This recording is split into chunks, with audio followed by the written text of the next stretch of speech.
Buenos días, una vez más. Que Dios le bendiga. Amén. Este es un tiempo especial, ya lo decíamos al inicio, en esta mañana, cuando saludábamos a la iglesia. Y ahora queremos reiterarlo. Es un tiempo en el que nos gozaremos en su palabra, pero también tendremos la oportunidad de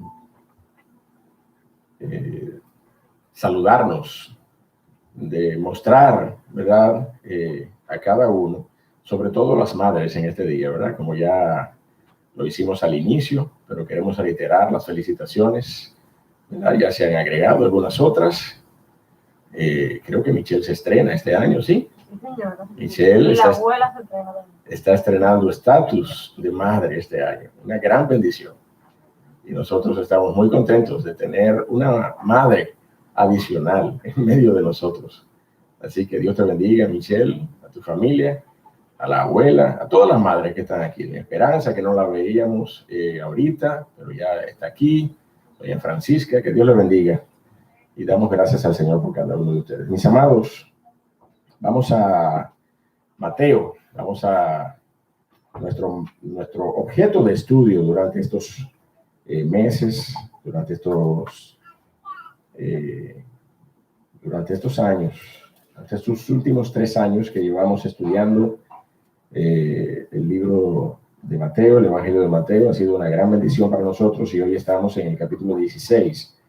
Permanecemos allí en el capítulo 16 y vamos a estudiar la porción desde el verso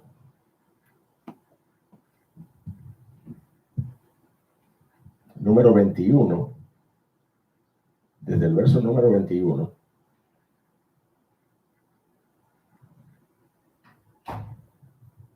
hasta el verso número 23. Esta porción en esta mañana es la que nos va a servir para nosotros meditar en esa reprensión correctiva que el Señor con gracia, ¿verdad?, confrontó a Pedro, al apóstol Pedro, en ese momento,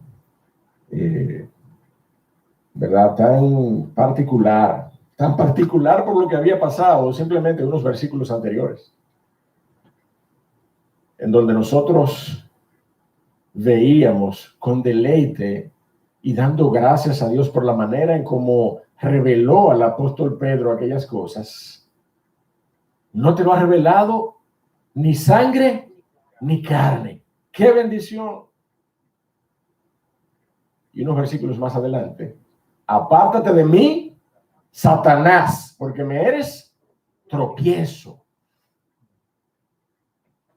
Wow. Bueno, mis hermanos, tenemos mucho que entender acerca de este contraste, acerca de esta reprensión del Señor Jesucristo al apóstol Pedro, en esencia a sus discípulos en sentido general. Pero lo que a nosotros respecta, ¿verdad?, nosotros vamos a ver mucho más que eso en esta mañana. Nosotros vamos a ver la intención del Señor en corregir nuestros corazones para que aún en medio de las aflicciones, aún en medio de escenarios sombríos, escenarios deprimentes, escenarios que posiblemente nos hagan reflexionar acerca del resto de nuestras vidas, desde el momento en que recibimos ciertas informaciones particulares. Vamos a ver cómo en medio de esos escenarios aún es posible, es completamente posible que nosotros continuemos glorificando al Dios de los cielos, que nosotros continuemos exaltando su nombre en medio de las aflicciones. El Señor tiene una intención particular en corregir la actitud del apóstol Pedro y en animarle a que ponga sus ojos en las cosas de arriba y no en las cosas de los hombres. Ese, mi amado hermano, es el contexto fundamental de nuestro mensaje en esta mañana que hemos titulado Con la mirada en las cosas de arriba. Con la mirada en las cosas de arriba. Así que la porción está allí en Mateo 16, capítulo 21, versos 21 al 23. Pero yo quiero compartir ante todo con ustedes una verdad que ya hemos estudiado en otro tiempo y que de una manera muy clara resalta también en esta porción. Y usted y yo sabemos, mi hermano, por lo que experimentamos día a día en nuestras vidas, usted y yo sabemos que hay males, hay aflicciones y hay dolores que son necesarios. De hecho, la frase un mal necesario ya se ha acuñado en medio nuestro de tal manera que no nos extraña escuchar esa frase. Un mal necesario. A veces es triste, ¿verdad? Cuando nosotros señalamos a alguien, a una persona con esa frase y decimos fulano es un mal necesario. Bueno, esa no es la idea. Pero hay escenarios y hay situaciones y hay circunstancias en nuestra vida que son males necesarios. Considere usted el bisturí. El bisturí destaja y abre, ¿verdad que sí? Pero cuando se usa para fines quirúrgicos, en términos clínicos, en términos médicos, puede salvar una vida, ¿sí o no?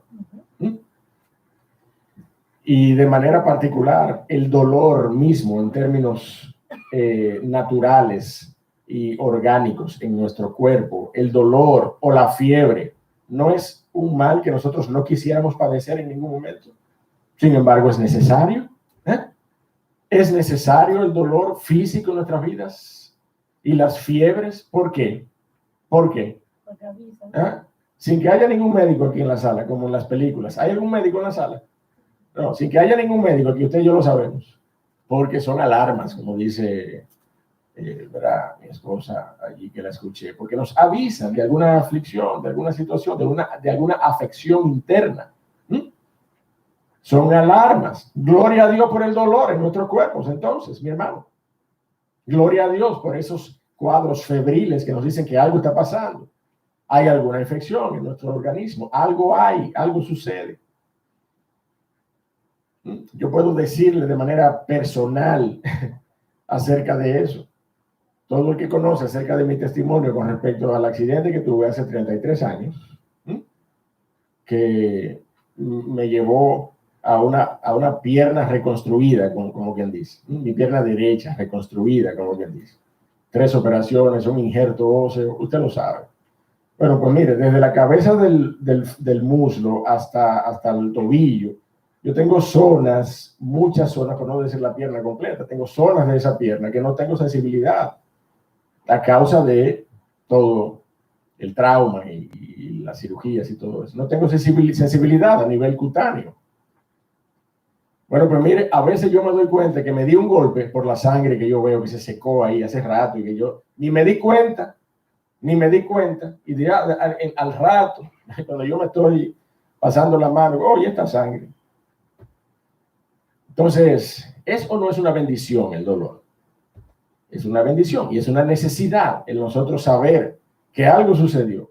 Ay, caramba, me di un cajetazo aquí, me di un dolor, me di un golpe. Bueno, pues ya debo tener a lo mejor más cuidado la próxima vez con ese lugar o con esa... Pero si no lo siento, ¿cómo lo voy a saber? ¿Cómo voy a tomar precauciones? Bueno, pues esa es la situación que sucede con algunos males que son necesarios por esa causa. Y déjame decirle, salvando la diferencia abismal, ¿verdad? Entre una cosa y la otra, porque no tiene nada que ver con la aflicción física, tiene mucho más que ver con planes soberanos de nuestro Dios. Sobre la persona de su Hijo Jesucristo, yo le voy a decir lo siguiente en este momento. El dolor y las aflicciones y la muerte del Señor Jesucristo fueron dolores y aflicciones, una muerte necesaria, dice la palabra de Dios. necesaria, dice la Biblia. Y nosotros tenemos que entender esa realidad acerca del sacrificio expiatorio de Cristo. Era necesario que el Señor padeciera de esa forma. Mire cómo lo dice Lucas, el evangelista, escribiendo el libro de Hechos en el capítulo 17, verso 2 y 3. Dice, y Pablo, como acostumbraba, fue a ellos y por 3 días de reposo discutió con ellos, declarando y exponiendo por medio de las Escrituras que era necesario que el Cristo padeciese. Era necesario que el Cristo padeciese y resucitase de los muertos, y que Jesús, a quien yo os anuncio, decía él, es el Cristo. El texto de Mateo en esta mañana, mi hermano, nos ofrece esa declaración del propio Señor Jesucristo. La imperiosa necesidad que representaban sus tribulaciones y padecimientos. Lo que nos pone a pensar en la necesidad que tenemos hoy de ser, como iglesia, probados en diferentes aflicciones y padecimientos, si es que estamos caminando con Cristo, pero con nuestros ojos puestos en las cosas de arriba, nuestros ojos puestos en Cristo, mi amado hermano. Así que vamos a ir a esa porción, vamos a ir a Mateo capítulo 16, y vamos a tomar esos 3 versículos que van a servir para nosotros en esta mañana, para entender el propósito de la instrucción del Señor, el propósito de la reprensión del Señor al apóstol Pedro en ese momento, que siempre lo repetimos, siempre lo decimos, es la reprensión y es la advertencia y es la palabra de exhortación del Señor Jesucristo también a nosotros hoy, porque son exhortaciones que el Señor Jesucristo compartió y con las cuales se enfrentó a sus discípulos, pero se hacen eco hasta nuestros días, y usted y yo no somos otra cosa que discípulos de Cristo. De manera que sus instrucciones a estos hombres a quienes llamó, de igual manera aplican para tu corazón y para el mío. Dice la palabra de Dios allí en el verso 21. Desde entonces comenzó Jesús a declarar a sus discípulos que le era necesario ir a Jerusalén y padecer mucho de los ancianos, de los principales sacerdotes y de los escribas, y ser muerto y resucitar al 3er día. Entonces Pedro, tomándolo aparte, comenzó a reconvenirle, comenzó a exhortarle, comenzó a advertirle, diciendo, Señor, ten compasión de ti. En ninguna manera esto te acontezca.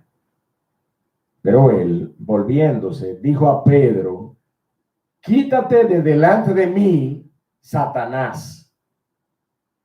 Me eres tropiezo, porque no pones la mira en las cosas de Dios, sino en las de los hombres. Dios y Padre, queremos darte gracias. Queremos rogarte en este momento de manera especial que tú tomes tu palabra, oh Dios del cielo, y nos confrontes con ella, que tú hables a nuestros corazones, oh Señor, a través de tu palabra. Estás utilizando un medio insuficiente en esta mañana para la iglesia, oh Dios del cielo, pero que tu palabra esté por encima de cada uno de nosotros, que ella hable claro a nuestros corazones. Oh Señor, ayúdanos en este propósito, a ser un medio para que tu palabra sea entendida claramente y pueda ser, oh Señor, confrontado nuestra manera de vivir, que pueda ser confrontada, oh Señor, para caminar conforme a tu voluntad. Pero eso solamente puede hacerlo tu Espíritu. Esa confrontación a nuestro corazón solamente puede hacerlo tu Espíritu de gracia. Nosotros no podemos más que hacernos eco de tu palabra, compartir tu palabra, adornar con algunas analogías, algunos ejemplos, algunos matices, tu palabra que ya ha sido declarada con suficiencia en tu palabra. en las Escrituras. Pero tu Espíritu, oh Dios, es el que puede mover los corazones. Así que te rogamos por Él. Te rogamos por su ayuda, su intervención soberana en esta mañana. En el nombre de Jesús. Amén. Mis hermanos, la Biblia no solo declara que era necesario que el Señor padeciese, sino que la Biblia nos da razones para que nosotros entendamos que era necesario que Él padeciese. En Hechos capítulo 17 nosotros vemos al apóstol Pablo, vemos a Lucas escribiendo acerca del apóstol Pablo, clamar y decir que era necesario que el Cristo padeciese y que Él era el Mesías. Pero la palabra de Dios nos da razones para que entendamos por qué el Señor tenía que padecer. Vaya conmigo a Hebreos, por favor, rápidamente, para que nosotros entendamos de manera inicial el contexto del clamor del Señor, el contexto introductorio del clamor del Señor, porque el Señor comenzó a hablarle a sus discípulos y comenzó a decirles, eso es lo que vamos a leer ahora en el verso 21, en un momento. El Señor comenzó a decirles, es necesario que yo vaya a Jerusalén y padezca de los y termine colgado en un madero. El Señor Jesucristo les estaba diciendo que era necesario que esto ocurriera. Yo creo que es pertinente entonces que nosotros busquemos y seamos edificados por la palabra de Dios en materia de las razones por las cuales era necesario. Y están allí. Y quiero que las veamos. Hebreos, capítulo 9, verso 16. Léalo conmigo, por favor. Léalo conmigo. 1, 2 y 3. Porque donde hay un testamento es necesario, ¿sí o no? Que intervenga muerte del testador. En términos hasta legales, eso es fácil de entender. Porque donde hay un testamento es necesario que intervenga muerte del testador. Y había un testamento particular que gobernaba la adoración del pueblo hacia su Dios en materia de la necesidad que el pueblo tenía de acercarse a un Dios santo, presentando delante de él una expiación, si bien temporal, ordenada y establecida por Dios. Ese pacto, ese testamento, eso es lo que significa la palabra testamento, pacto, estaba vigente hasta los días del Señor Jesucristo, hasta el tiempo del Señor Jesucristo, de manera más específica, hasta la hora de la cruz, desde el momento en que su sangre fue derramada, desde el momento en que esos acontecimientos particulares se revelaron como la apertura de la gracia de Dios para con nosotros hoy, entonces allí se estableció un nuevo pacto, ¿sí o no? Un nuevo testamento, ya ahora no sobre la base de la sangre de machos cabríos, dice la palabra de Dios, sino sobre la base de un cordero sin mancha, que fue inmolado para su gloria y para nuestra bendición eterna, Cristo Jesús. De manera que donde hay un testamento es necesario, es imperioso, es ineludible que haya muerte del testador. Esa es la razón particular. El Señor Jesucristo debía derramar su preciosa sangre en la cruz para saldar la deuda del pecado. Era necesario, no había otra manera. No había otra manera. La dimensión de esa inexorabilidad es inexorable, no podemos eludirlo. La dimensión de eso, usted y yo lo vemos en la oración del Getsemaní. Padre, si es posible, pasa de mí esta copa, pero que no se haga mi voluntad, sino la tuya. Mire, no había manera, era necesario. Pero hay otra razón por la que nosotros vemos en la palabra de Dios que era necesario que el Señor Jesucristo padeciera, fuese al Calvario y muriese y fuese sepultado y resucitara al tercer día, según las Escrituras, como también vamos a ver. Y es para que se cumpliesen las profecías sobre su muerte y sus padecimientos. Acompáñenme a Salmos, capítulo 22, por favor, rápidamente. Salmos, capítulo 22. una porción maravillosa por el alto contenido profético mesiánico que este salmo contiene acerca de los padecimientos del Señor Jesucristo. Si leemos desde el verso 12, dice: me han rodeado muchos toros. Salmo 22:12, fuertes toros de Basán me han cercado, abrieron sobre mí su boca como león rapaz y rugiente. He sido derramado como aguas y todos mis huesos se descoyuntaron. Mi corazón fue como cera, derritiéndose en medio de mis entrañas. Como un tiesto se secó mi vigor y mi lengua se pegó a mi paladar. Y me has puesto en el polvo de la muerte, porque perros me han rodeado, me han cercado cuadrilla de malignos, horadaron, hicieron agujeros en mis manos y en mis pies. Contar puedo todos mis huesos. Entre tanto ellos me miran y me observan. Repartieron entre sí mis vestidos y sobre mi ropa echaron suertes. Entonces, mi hermano, mire, era necesario que el Señor padeciese para que estas profecías se cumpliesen, para que la palabra de Dios no quedara sin autoridad, para que la palabra de Dios y su autoridad que le acompaña prevaleciera. El Señor Jesucristo tenía que padecer conforme a las profecías que de él habían sido declaradas. Y yo quiero que usted entienda, mi hermano, que aún así, con respecto al orden profético de las declaraciones bíblicas, el cumplimiento obedece a la revelación, no al revés. El cumplimiento obedece a la revelación, no al revés, mi hermano. La profecía no vino para respaldar el cumplimiento, sino que el peso y la autoridad misma de la profecía revelada exigen un cumplimiento. Por eso el cumplimiento obedece a la revelación.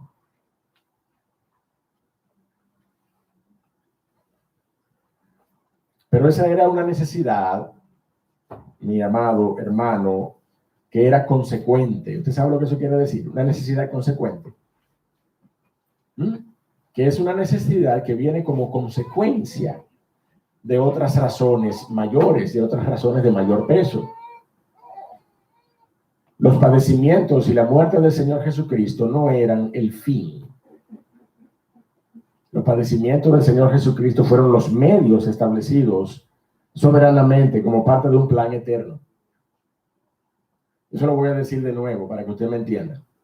Los padecimientos y la muerte del Señor Jesucristo no eran un fin. Fueron los medios soberanos que el Señor utilizó para el curso de su plan redentor, de su plan eterno. Por eso la necesidad de los padecimientos y la muerte del Señor Jesucristo eran consecuentes. Eran una consecuencia de una cosa, de un plan, de un diseño mayor, eterno, el plan redentor de Dios para salvación del pecador. Mi hermano, óigame, yo no estoy hablando solamente de teología sistemática en este momento. Yo estoy aplicando lo que la palabra de Dios nos declara en esta porción de Mateo 16. No se me confunda. La palabra de Dios es mucho más clara que yo. Amén. La palabra de Dios es mucho más clara que yo. Pero es necesario que entendamos. Es urgente que usted y yo entendamos, porque habrá personas que nos van a cuestionar. Habrá personas que, así como cuestionan la fe sencilla, la fe por medio de el oír el evangelio, en consecuencia también cuestionan la salvación por medio de esa fe, y desprecian la sencillez y el poder de la gracia para salvar. ¿Cómo es posible que tú me digas que nada más por creer una persona se puede salvar? Como hay personas así que desprecian la gracia salvífica de Dios, la gracia de Dios para salvar únicamente por medio de la fe, También hay personas que te van a cuestionar acerca de la necesidad. ¿Pero por qué el Señor Jesucristo tuvo que morir? A lo mejor no son personas, ¿verdad?, malintencionadas. A lo mejor son algunos jóvenes, algunos niños vienen a nuestra vida, se acercan a nosotros con inquietudes reales. ¿Por qué el Señor tuvo que morir en la cruz? Pues mire, hay respuesta en la Biblia. ¿Amén? Y usted tiene que saber dónde está esa respuesta en la palabra de Dios para compartirla, para que sus palabras sean edificantes, para que puedan edificar a otros. Yo no estoy hablando de teología solamente. La palabra de Dios nos dice claramente por qué era necesario. La palabra de Dios nos dice que donde hay un testamento es necesario que el testador muera. La palabra de Dios contiene una carga profética acerca de la muerte de Cristo y era necesario que la palabra revelada mantuviera su autoridad. Por eso el Señor Jesucristo tuvo que venir a padecer y a morir en una cruz, porque ya el Señor lo había declarado. No solamente lo había decidido en su consejo eterno, lo había declarado. Lo había declarado. Ya la historia tenía esa carga por cumplirse o por ver cumplida en la persona del Mesías. El Señor Jesucristo vino a cumplir la palabra de Dios. Amén. Vino a cumplir la palabra profética que sobre él se declaró por boca de los profetas acerca de sus padecimientos y su muerte. Déjeme decirle, mi hermano, esas cosas que yo he tratado de explicarles en este momento son las cosas de arriba en las cuales Pedro debía tener o habría hecho muy bien en tener en cuenta antes de declarar al Señor Jesucristo un posiblemente genuino interés humano de resguardarle y de cuidarle. Pero cuando usted confronta verdades del peso que nosotros estamos viendo en esta introducción con el mero interés humano, afectivo, con una persona, usted y yo sabemos hacia dónde se inclina la balanza. De manera que por más cuidado que el apóstol Pedro, de manera que por más cuidado que sus discípulos quisieran tener acerca del Señor Jesucristo, la respuesta del Señor Jesucristo: quítate de delante de mí, Satanás, porque me eres tropiezo, tiene un significado que sobrepasa el afecto, sobrepasa el interés, el cuidado de los discípulos por su maestro. Así que vamos a verlo en esta división que hemos hecho de la porción. Primero vamos a ver una advertencia profética. Verso 21, para los que toman nota, una advertencia profética. Luego vamos a ver un reclamo humanista. Y luego vamos a ver una reprensión correctiva. Vamos a ver esos 3 versículos con esos 3 títulos en esta mañana. Una advertencia profética, verso 21. Desde entonces comenzó Jesús a declarar a sus discípulos que le era necesario ir a Jerusalén y padecer mucho de los ancianos, ponga atención, de quienes iba a padecer, de manos de quienes iba a padecer, de los ancianos, de los principales sacerdotes y de los escribas, y ser muerto y resucitar al tercer día. ¿Te quiere que yo lo lea de nuevo? Desde entonces, léalo conmigo con la vista. Desde entonces comenzó Jesús. Me interesa que usted le ponga atención al detalle del Señor Jesucristo cuando él declara a qué él iba. Desde entonces comenzó Jesús a declarar a sus discípulos que le era necesario ir a Jerusalén y padecer mucho de los ancianos, de los principales sacerdotes y de los escribas, y ser muerto y resucitar al tercer día. El Señor Jesucristo, mi hermano, estaba declarando a sus discípulos la necesidad de subir a Jerusalén y padecer a mano de las autoridades religiosas de la época. Los ancianos, los principales sacerdotes y los escribas. En esencia, lo que estaba haciendo el Señor era declarando, óigame bien, mi hermano, declarando lo que luego se convertiría en la formulación sistemática del Evangelio. En 1 Corintios 15. Usted me ha escuchado referirle 1 Corintios 15, versos 1 al 4, múltiples ocasiones. Y yo le he dicho, mire, allí está, en 1 Corintios 15, del 1 al 4, el Evangelio condensado. El Evangelio condensado. Lo que los gringos dicen, doña Esperanza, the gospel in a nutshell. Ahí está. 1 Corintios 15, versos 1 al 4. Y lo que estaba haciendo el Señor Jesucristo, yo no sé si a usted le hace sentido. Yo no sé si usted lo puede ver en esta palabra del Señor Jesucristo. ¿Ah? Esa es la declaración que el Señor Jesucristo está haciendo allí. Es fundamentalmente la misma declaración del Evangelio. El Señor Jesucristo le dijo a sus discípulos, me es necesario ir a padecer, me es necesario ir a morir y me es necesario ir, ¿verdad? Ser muerto y resucitar al tercer día. Eso no fue lo que le dijo. Verso 21. Usted lo está leyendo conmigo. ¿Ah? Necesito ir a Jerusalén y padecer mucho de los ancianos, de los principales sacerdotes y de los escribas y ser muerto y resucitar al tercer día. Mire cómo lo dice el apóstol Pablo luego a la iglesia de Corinto, 1 Corintios 15, 1 al 4. Además os declaro, hermanos, el evangelio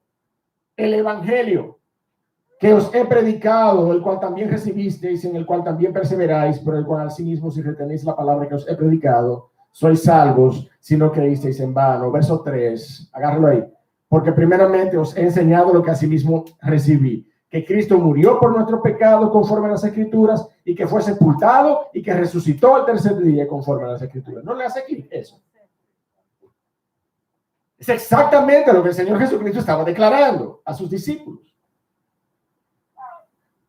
En otra palabra, mi hermano, el Evangelio, el Señor Jesucristo, aún en medio de una declaración tan angustiante, tan sombría, tan deprimente para con sus discípulos, para con ese grupo de amigos. Óigame, no solamente los 70, esos 12 hombres, pero también esos 3 amigos especiales del Señor Jesucristo, Pedro, Jacobo y Juan. Los discípulos del Señor, los amigos del Señor. ¿Qué declaración más angustiante? Me es necesario ir a Jerusalén. Debo ir a Jerusalén. Voy a padecer, voy a sufrir en manos de las autoridades religiosas de Jerusalén. Voy a morir, voy a resucitar al tercer día.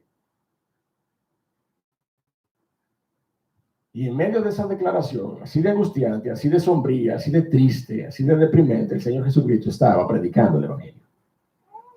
Estaba predicando el Evangelio. Esa declaración es lo que luego constituye el fundamento de la predicación evangélica. ¿Cuál es el Evangelio? Que usted y yo somos pecadores, que necesitamos de Cristo Jesús y que Él vino a padecer a causa de nuestros pecados, fue a la cruz, murió y luego de 3 días venció la muerte con poder. Amén. Se resucitó, se levantó de entre los muertos, vive y reina a la diestra del trono del Padre y el Señor Jesucristo vendrá. Ese es el Evangelio. No hay otra proclamación. El Evangelio de la cruz es ese Evangelio. El Evangelio que el Señor Jesucristo, mire, sin etiquetarlo, compartió con los discípulos en ese momento particular. Luego, en la revelación que hizo el apóstol Pablo lo declaraba de manera contundente y firme. Verso 1 de 1 Corintios 15, además os declaro, hermanos, el Evangelio, las buenas noticias. El Señor Jesucristo, en medio de las malas noticias de su muerte, estaba declarando las buenas noticias del Evangelio. Amén. Las buenas noticias del Evangelio. Mi hermano, usted y yo como iglesia de Cristo no somos menos de ahí. En medio de este mundo, usted y yo estamos como luminares en medio de este mundo. ¿Usted me entiende? ¿Usted lo puede correlacionar?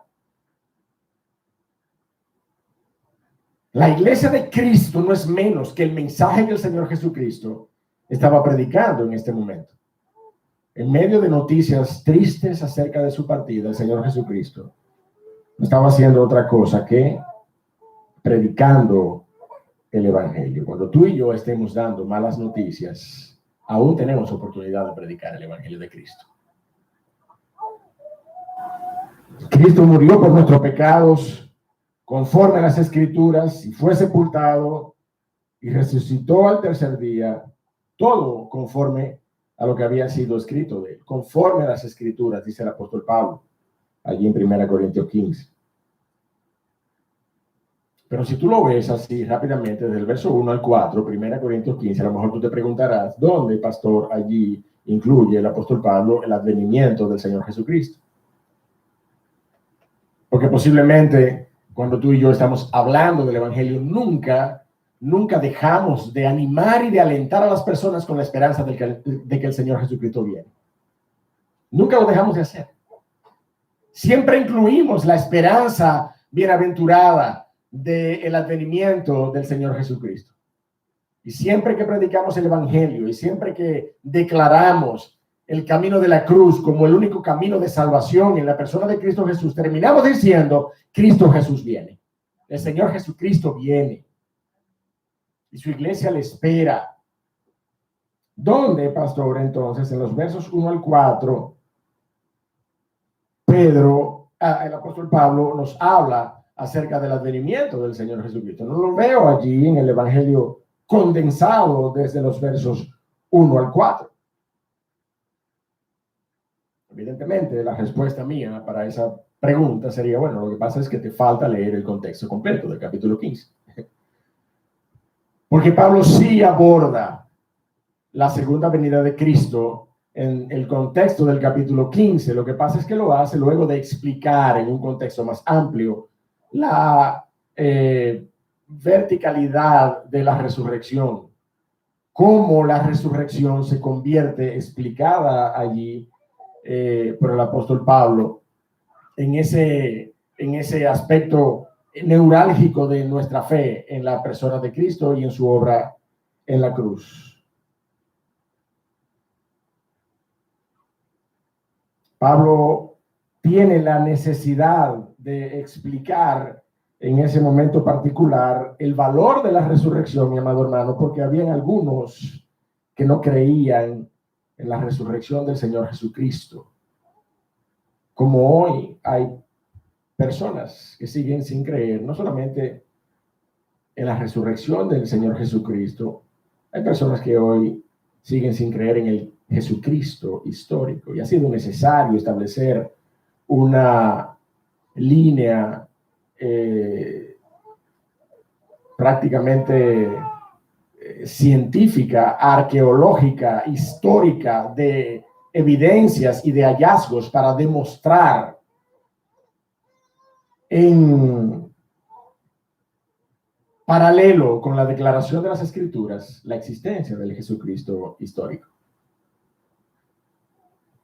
Pero hay personas que no creen en la resurrección del Señor Jesucristo. De hecho, mi amado hermano, el problema era que había personas dentro de la iglesia que no creían en la resurrección del Señor Jesucristo. Vaya conmigo allí a 1 Corintios 15, por favor, rápidamente, para que usted y yo lo veamos. 1 Corintios 15, y vamos a leer desde los versos 12 hasta el 17. 1 Corintios 15, desde los versos 12 hasta el 17, fue ese preámbulo donde el apóstol Pablo tuvo que explicar el valor de la resurrección. Ya declarada, ya anunciada por el Señor Jesucristo, pero se habían levantado herejías en medio de la iglesia. Y fíjense cómo dice el apóstol Pablo, verso 12, pero si se predica de Cristo que resucitó de los muertos, ¿cómo dicen algunos? ¿Y qué dice allí? ¿Cómo dicen algunos? Entre vosotros, que no hay resurrección de muertos. O sea, óigame, mi hermano, ¿cómo dicen algunos entre vosotros? Eso es lo que Pablo está diciéndole a la iglesia. ¿Cómo dicen algunos entre vosotros que no hay resurrección de muertos?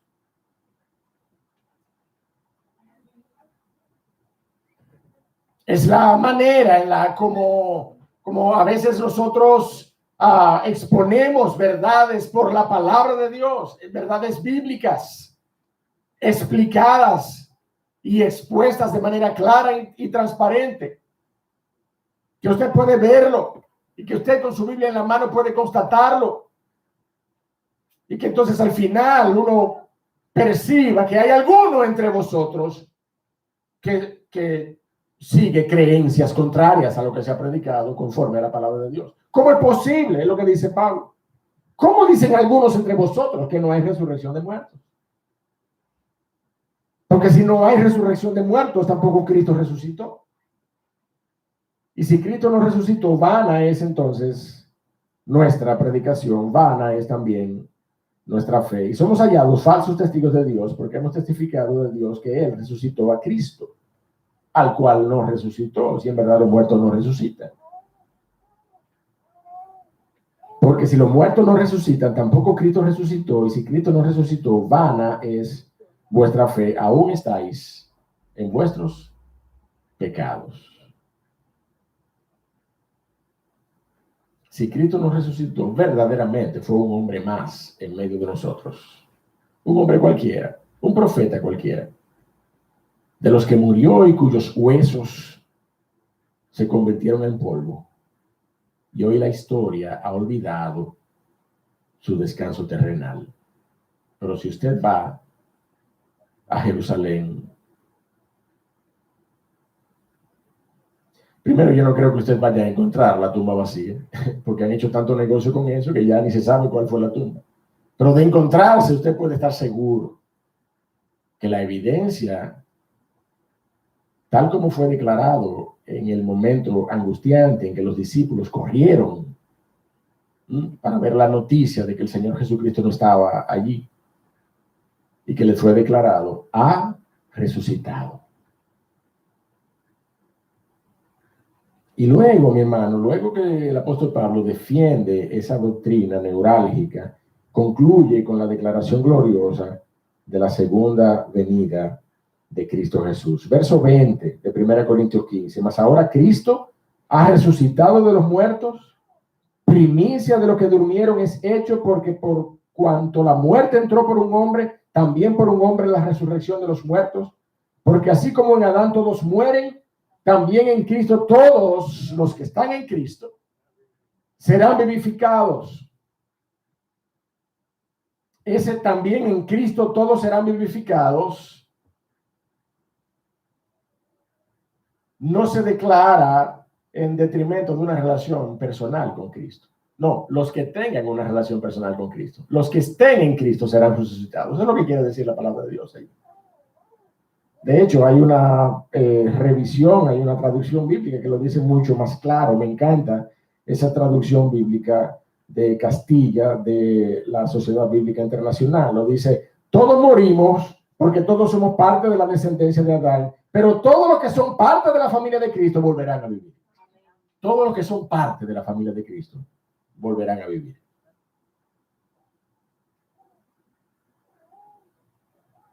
Pero fíjese el verso 23. Pero cada uno en su debido orden. Cristo, las primicias, luego los que son de Cristo, ¿cuándo? En su venida. Entonces el apóstol Pablo sí aborda el advenimiento del Señor Jesucristo. El apóstol Pablo de una manera clara aborda su muerte conforme a las Escrituras, aborda su resurrección conforme a las Escrituras y aborda su advenimiento conforme a las Escrituras.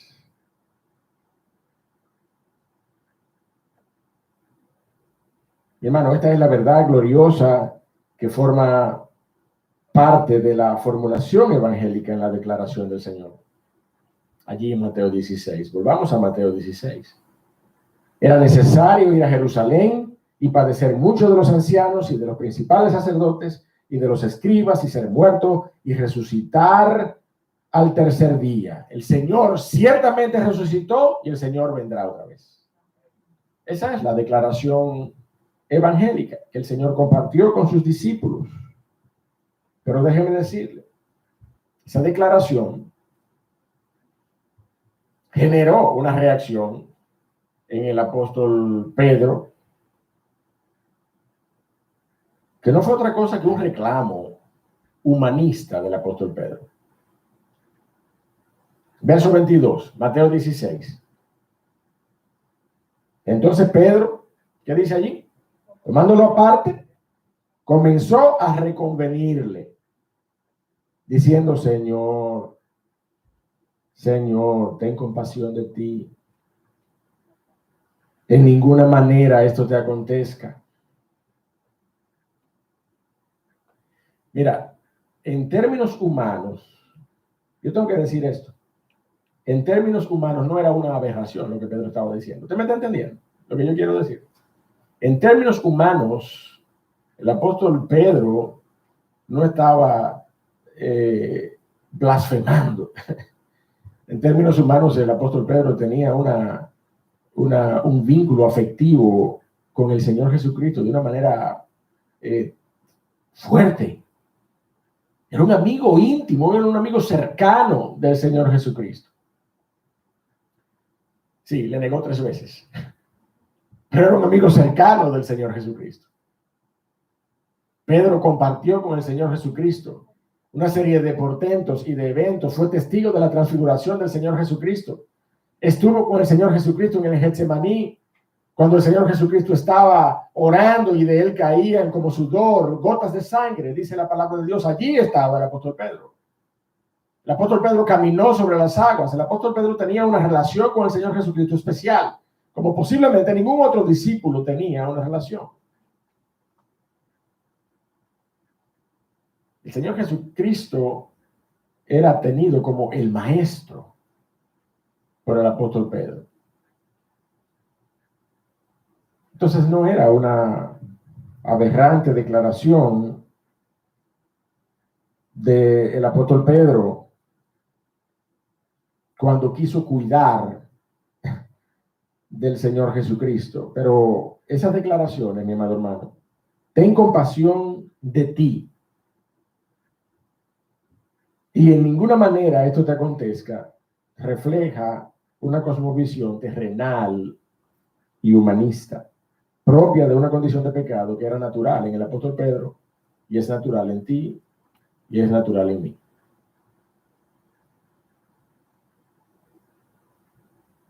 Es una cosmovisión que busca a toda costa, aún a costa de la voluntad del Padre en mi vida, apartarnos del riesgo, del sacrificio que pudiera exigir mi fe por la persona de Cristo, de las aflicciones por la causa de Cristo. Porque ¿qué es lo que el apóstol Pedro le está diciendo al Señor Jesucristo cuando le dijo, ten compasión de ti? ¿Cómo que los psicólogos le llaman a eso, Amelia? Compasión. No es eso. No es eso lo que el apóstol Pedro le está diciendo al Señor Jesucristo. Ten compasión de ti mismo. Mire, la psicología habla maravillas de la autocompasión, de tenerse lástima a uno mismo. La psicología habla bondades acerca de caminar contigo mismo. Tú eres el que siempre estarás cerca de ti. Ten compasión de ti mismo, ese cuidado, ¿verdad?, que es promocionado por la psicología moderna. Eso es lo que nosotros estamos viendo, que el apóstol Pedro está haciendo. Por medio de la autocompasión, dice la psicología, te concedes el espacio necesario para conocerte, para cuidarte y dar importancia a aquellas cosas que te ocurren. Ten compasión de ti. En otra palabra, mi amado hermano, tú eres el centro de tu universo. Alrededor de ti es que gira todo el interés de tu vida. Ten compasión de ti. Mire lo que dice la Biblia acerca de la autocompasión. Romanos capítulo número 12. Romanos capítulo número 12. Verso 3. Digo pues, por la gracia que me es dada, a cada cual que está entre vosotros, que no tenga más alto concepto de sí que el que debe tener, sino que piense de sí con cordura, conforme a la medida de fe que Dios repartió a cada uno.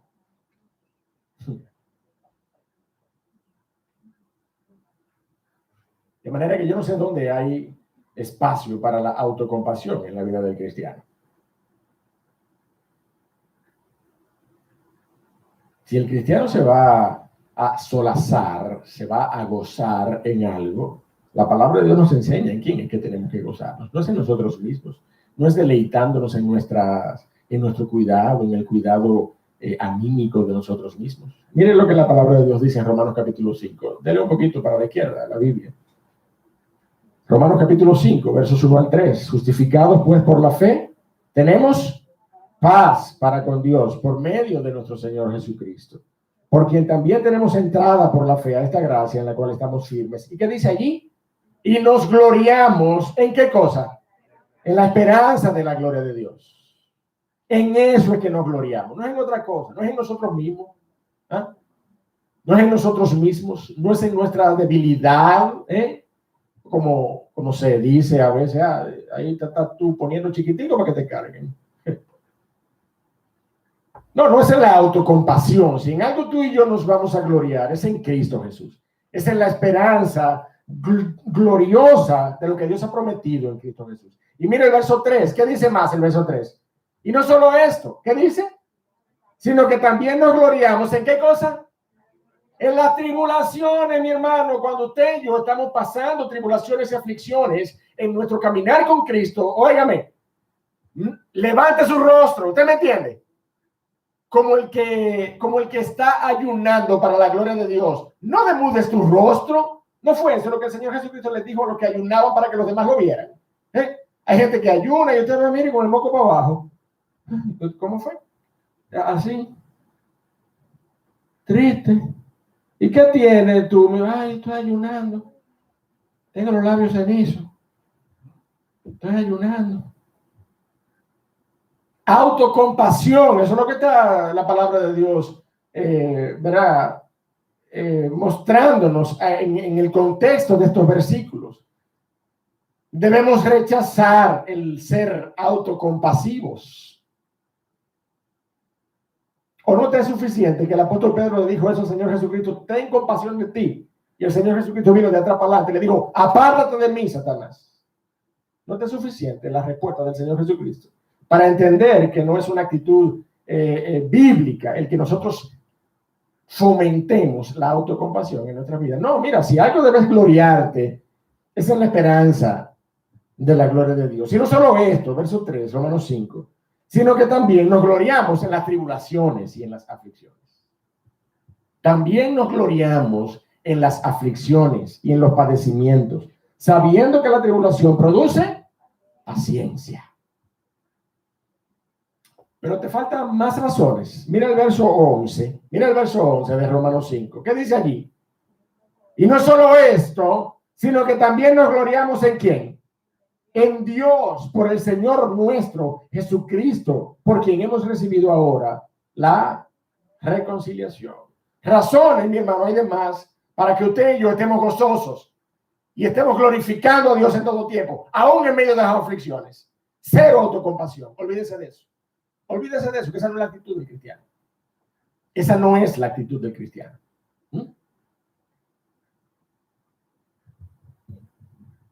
Tantas personas que uno en el camino de la fe conoce que apela a esta actitud autocompasiva. Y usted la ve, mire, cabizbajo y con una sombra gris en la cabeza todo el tiempo. Pero mi hermano, ¿y qué es lo que pasa? Pero mi hermana, ¿y qué es lo que pasa? Oigan, es necesario que aprendamos a ser empáticos con estos hermanos. Pero lo que no es admisible es que usted le deje en esa condición. No, usted tiene palabra de Dios para sacarle de ahí. ¿Amén? Usted tiene palabra de Dios para sacarle de esa condición sombría y usted darle los criterios suficientes por la palabra de Dios para que ella entienda que tiene razones de más para gloriarse y para vivir una vida gozosa, para vivir una vida plena, para vivir una vida exaltando y glorificando a Dios por medio de Cristo Jesús. Ese es el deleite, mi hermano, del cristiano. Mire, a pesar de las aflicciones. Ay, pastor, pero las aflicciones, pero usted no lo vio ahí. Y no solo esto, sino que también nos gloriamos en las tribulaciones. Entonces, mi hermano, óigame, yo lo dije desde el principio en esta mañana, gloria a Dios por el dolor, gloria a Dios por la fiebre, gloria a Dios por las aflicciones que a veces nos dicen que algo anda mal. Estos padecimientos y estas sintomatologías orgánicas a veces nos dicen que algo anda mal. Bueno, pues mire, haciendo la analogía, gracias Señor por el dolor, porque me dice que algo anda mal en mi cuerpo. Me da la oportunidad de tomar acción. Bueno, pues mire, gracias Señor por las aflicciones. Gracias Señor por las tribulaciones, porque me recuerdan tu palabra. Y me recuerdan que hay razones para que yo pueda gloriarme en medio de esta aflicción. Tenemos varios días compartiendo los testimonios del pastor José Mayén. Y yo creo que todos nosotros hemos salido edificados con ese testimonio del pastor Mayén. ¿Sí o no? Un hombre que está padeciendo en medio, un hombre de Dios que está padeciendo en medio de este momento en su vida, aflicción, dolor. Y sin embargo, él es capaz, por lo que el Señor está haciendo en su corazón, de edificar a la iglesia por medio de ese testimonio. Y en medio de la aflicción, mi amado hermano, estoy seguro que nosotros podemos, porque la palabra de Dios lo declara, gloriarnos en medio de las aflicciones. Ahora mire, ¿qué es lo que el apóstol Pedro quiso decir cuando le dijo al Señor Jesucristo? En ninguna manera eso te acontezca. Le habló de la autocompasión. Ese es el reclamo humanista del apóstol Pedro. Un reclamo que muchas veces nosotros ejercemos en favor de nosotros mismos. Pero el apóstol Pedro ya le habló al Señor Jesucristo acerca de la autocompasión, pero le dijo más. Le dijo que en ninguna manera esto te acontezca. Y déjeme decirle, mi hermano, eso es una sobrevaloración de nuestra integridad física por encima de la persona de Cristo. El mismo que dijo, el que quiera ganar su vida, la perderá. Y el que pierda su vida por causa de mí, la hallará. Y sin embargo, esta visión humanista del apóstol Pedro no era capaz de entender esas palabras del Señor Jesucristo. Más aún, no era capaz de entender que a nosotros nos es concedido no solamente que creamos en Él, sino que también padezcamos por Él. Declaración que luego reveló al apóstol Pablo, que la escribió a la iglesia en Asia Menor.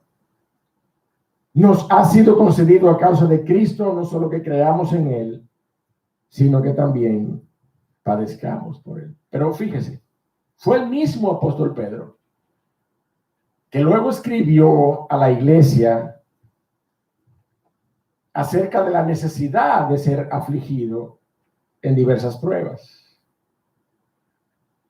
Primera carta de Pedro, capítulo 1, verso 6, en lo cual vosotros os alegráis, aunque ahora por un poco de tiempo, si es necesario, tengáis que ser afligidos en diversas pruebas, para que sometida a prueba vuestra fe, mucho más preciosa que el oro, el cual, aunque perecedero, se prueba con fuego, sea hallada en alabanza, gloria y honra. Vuestra fe sea hallada de esta manera cuando Cristo sea manifestado. El mismo apóstol Pedro, luego de evidenciar, usted y yo podríamos concluir que a causa de su inmadurez espiritual, que nada te acontezca, Señor. Ten compasión de ti. Ese mismo apóstol Pedro Ese que leemos entonces en su primera carta, decir, aunque ahora por un poco de tiempo, si es necesario, tengáis que ser afligidos de diversas pruebas. Entonces, mi amado, a usted y a mí nos pueden parecer declaraciones, de nuevo, humanamente muy legítimas, por todo lo que explicamos acerca de la relación humana del Señor Jesucristo y este discípulo. Pero el Señor la consideró como un tropiezo de parte de Satanás, que se interponía a la voluntad del Padre en su vida. Vamos al verso 23, nuestro último versículo, esa reprensión correctiva del Señor Jesucristo. Pero él, volviéndose, dijo a Pedro, quítate de delante de mí, Satanás. Me eres tropiezo, porque no pones la mira en las cosas de Dios, sino en las de los hombres.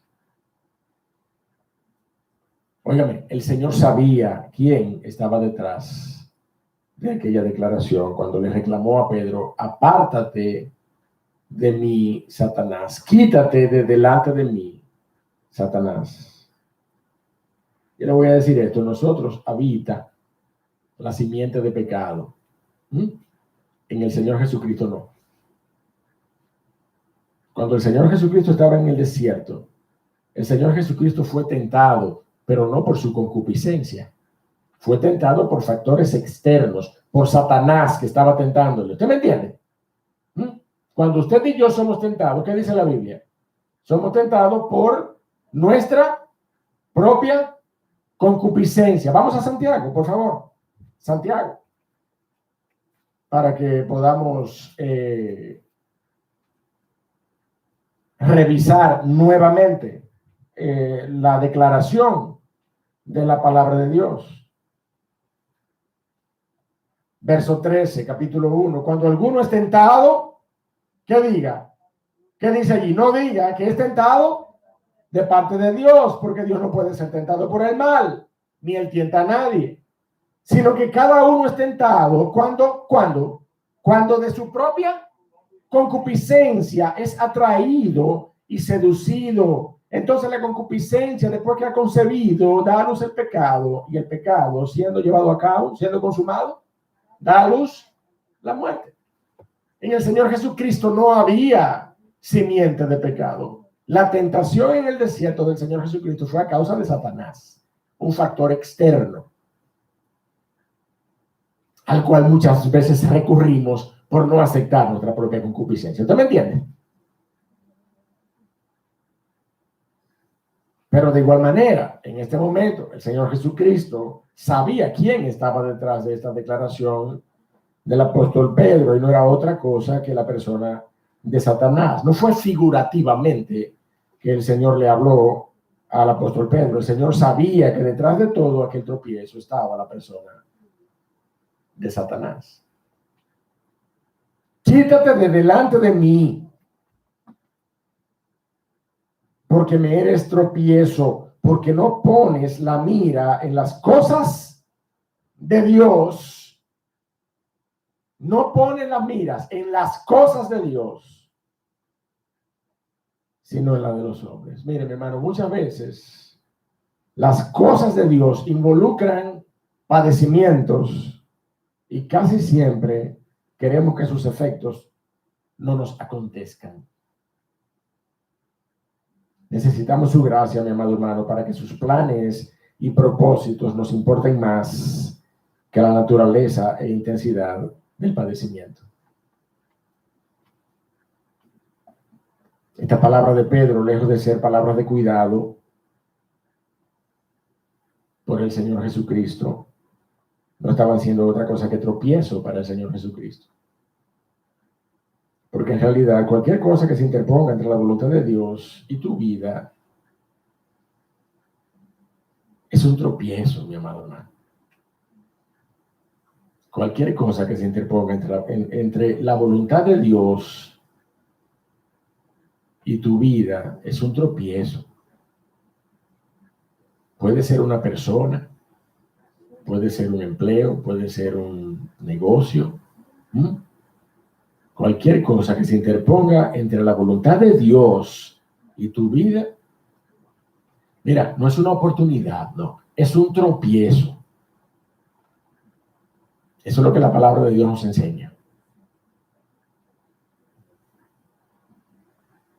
Y ese tropiezo puede venir justamente en la forma de la búsqueda de mi comodidad o deleite, o puede presentarse en la otra cara de esa misma moneda, en la forma de evitar el esfuerzo, evitar el sacrificio en la carrera de la fe, evitar mi consagración a las cosas del Señor.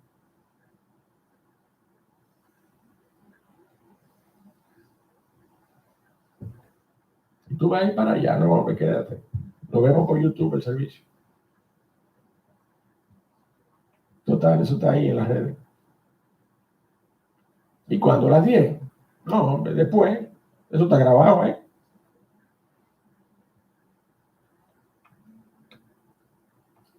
Quítate de delante de mí, Satanás, porque me eres tropiezo.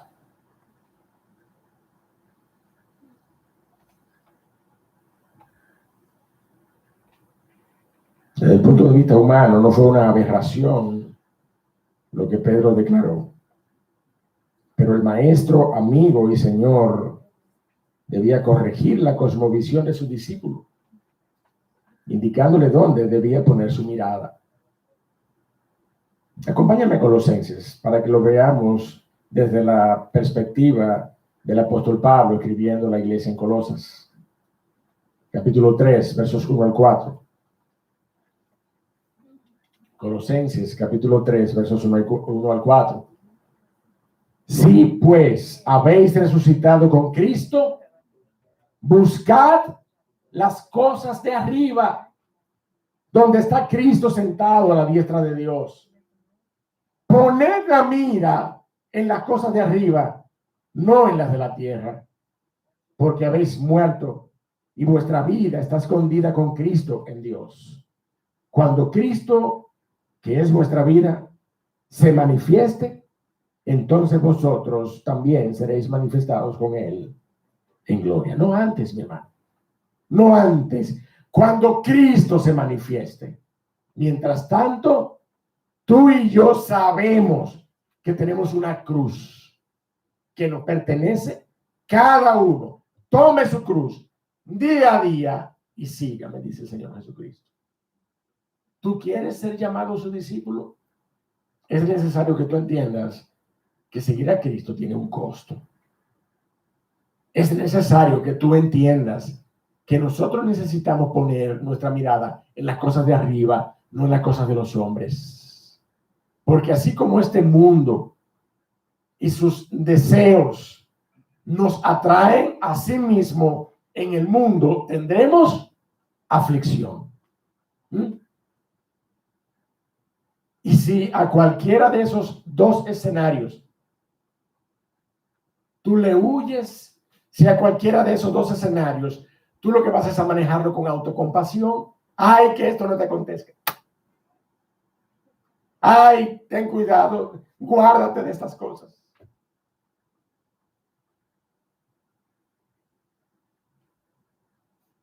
Tú y yo tenemos el compromiso, mi amado hermano, como conclusión en este momento, de poner nuestra mirada en las cosas de Dios y no en las cosas de los hombres. No améis al mundo ni las cosas que están en el mundo. Si alguno ama al mundo, el amor del Padre no está en él.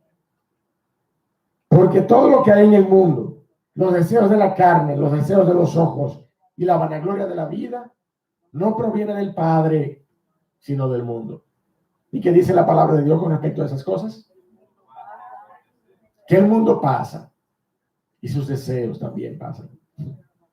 Pero el que hace la voluntad de Dios permanece para siempre.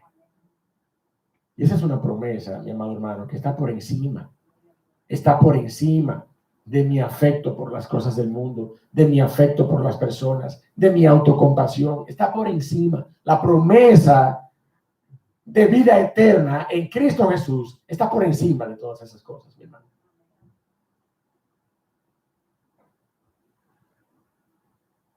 Si tú has nacido de nuevo por medio de la fe en Cristo,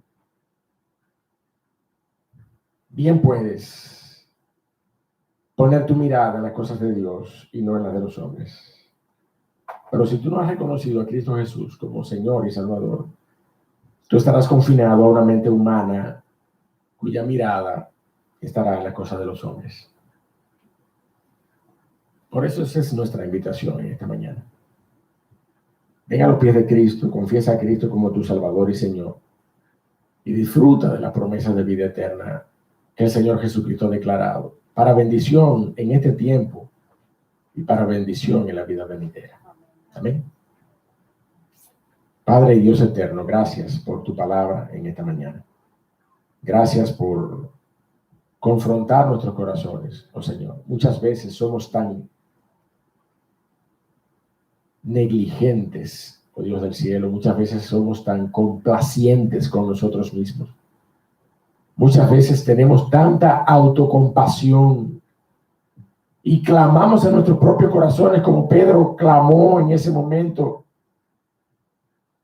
Ten compasión de ti mismo. Y muchas veces terminamos, oh Dios del cielo, teniendo compasión de nosotros.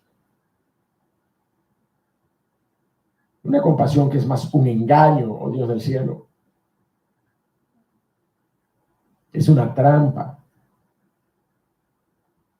que nos aparta de la verdadera comunión con la persona de Cristo, oh Dios, sirviéndole, caminando para su gloria, amando a otros, sirviendo en medio del cuerpo, amándote por encima de todas las cosas con nuestra mente, con nuestra fuerza, con nuestra alma, con nuestro corazón y amando a nuestro prójimo como a nosotros mismos.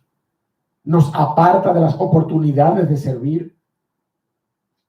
Es la misma autocompasión, oh Señor, que nos ata a nuestras zonas de comodidades y no nos permite, oh Dios del cielo, ni siquiera estar presentes. Oh Padre amado, ten misericordia de tu iglesia.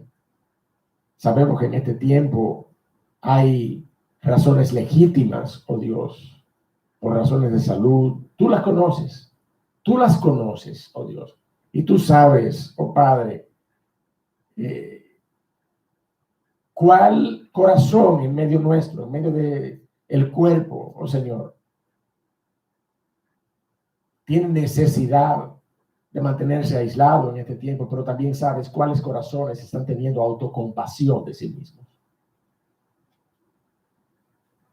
Necesitamos poner la mirada en las cosas de arriba, no en las cosas de los hombres. Así sean estas temores, así sean estas, oh Señor, aflicciones, padecimientos. Danos sabiduría, oh Dios del cielo, para guardarnos, para cuidarnos, pero al mismo tiempo para mostrar un compromiso con Cristo. Para evidenciar en nuestro día a día y de una manera tan sencilla, tan simple, como atender un único culto en la semana, oh Dios del cielo. Ayúdanos a entender estas cosas. Ayúdanos como iglesia, oh Dios del cielo, a no aparecer delante de ti como tibios, que vomitarás de tu boca. Oh Dios y Padre, danos un denuedo por la gloria de tu nombre. Ayúdanos a entender que debemos caminar con nuestra mirada puesta en el galardón. Ayúdanos a entender, oh Dios del cielo, y a vivir por ese entendimiento. No solamente a entenderlo, sino a vivir por estas cosas. Ayúdanos a ser hacedores de tu palabra.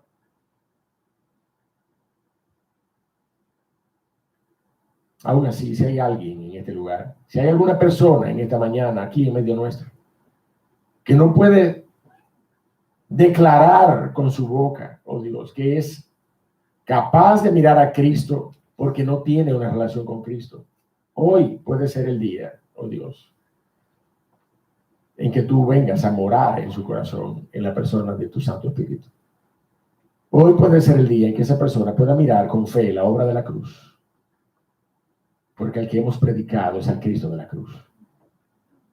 Aquel que fue a morir por nuestros pecados, aquel que murió y resucitó, que vive y que vendrá. Dios del cielo, confronta los corazones con tu palabra predicada. Si tú estás aquí en esta mañana, tú puedes orar en este momento. Si tú estás conectado con nosotros por la internet, tú puedes orar en este momento. Y delante del Dios y Padre declarar tu necesidad de Cristo. Podrías orar de esta manera: Padre, Dios del cielo, yo quiero que tú puedas considerarme un hijo tuyo por medio de la fe en Cristo. Dame de esa fe que puede salvarme en este momento. Úneme, oh Dios del cielo, a la familia de la fe. Agrégame por gracia a la familia de la fe. Ven a morar a mi corazón. Yo sé que soy pecador. Yo sé que soy pecadora. Pero yo sé que tú entregaste a Cristo Jesús para que yo en esta hora pueda venir y tener salvación y vida eterna. Y yo quiero confesar, oh Señor, mi condición de pecado delante de ti. Rescata mi alma de la condenación eterna, oh Dios. Ven a morar a mi corazón. Yo quiero nacer de nuevo en este momento. Yo quiero tener una vida nueva en este momento. Tú puedes orar de esta manera o de cualquier otra forma que el Señor ponga en tu corazón, porque solamente si Él tiene misericordia de ti, tú orarás con una fe que puede restaurar tu alma para salvación.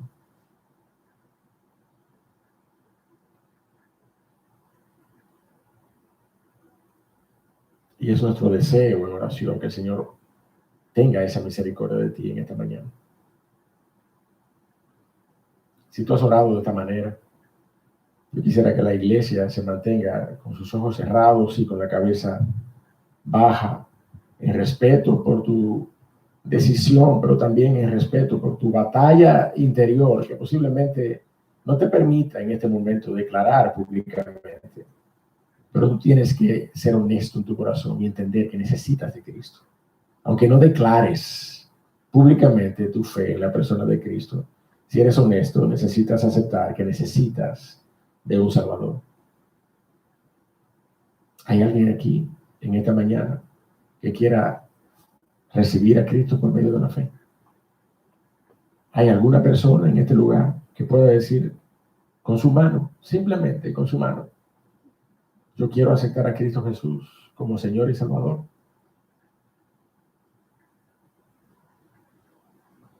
¿Hay alguien así? Padre, gracias por tu palabra. Gracias por darnos la oportunidad de ministrarla. Gracias por darnos la oportunidad de invitar al pecador, oh Señor, para que pueda, por medio de una declaración sencilla, honesta, franca, declarar su necesidad de Cristo. Todos necesitamos de Cristo. Oh Señor, pero solamente lo declarará aquella persona que entienda la dimensión eterna de su condenación. Muchas veces el entendimiento de las buenas noticias depende de un entendimiento de las horrendas noticias de la condenación eterna. Por eso tú das no solamente convicción de pecado, sino convicción de juicio y convicción de justicia. Te seguimos rogando, oh Señor, por cada uno que esté en medio de nosotros, para que tú coloques esa convicción, oh Señor, cuando tú lo determines en tu tiempo perfecto, oh Señor.